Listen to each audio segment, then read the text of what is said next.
The goal when we first adopted the CER system and brought in the stability control technologies into the trucks was really around crash reduction. I mean, the greatest loss you can have is a loss of life, and specifically around your most costly types of crashes, like a rear-end crash or an overturn crash. We saw a 40% reduction in overturn and rear-end crashes, and that's significant. Well, we were early in the CER system at Swift Transportation.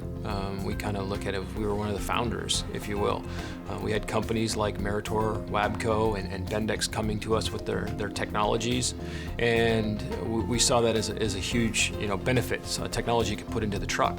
But there was still a piece of that missing, and from a safety professional perspective, it's, well, the truck knows it's happening, the driver knows it's happening, but I, as a safety professional, do not. So the person who doesn't think that they need it, I would ask them, what other systems are you using to identify real-time behavior?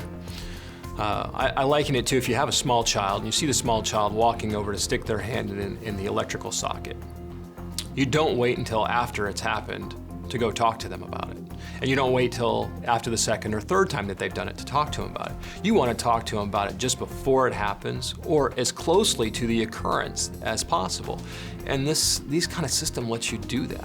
It bridges that gap from let's talk about your report card from last month to let's talk about that test score today that you just took.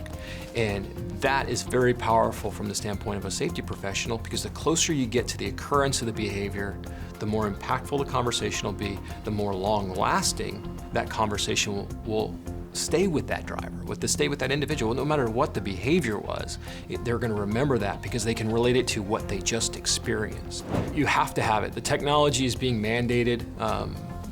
There's a push to mandate the stability control technology on the trucks, and that's great, but you have to know when it's happening if you truly want to change behavior.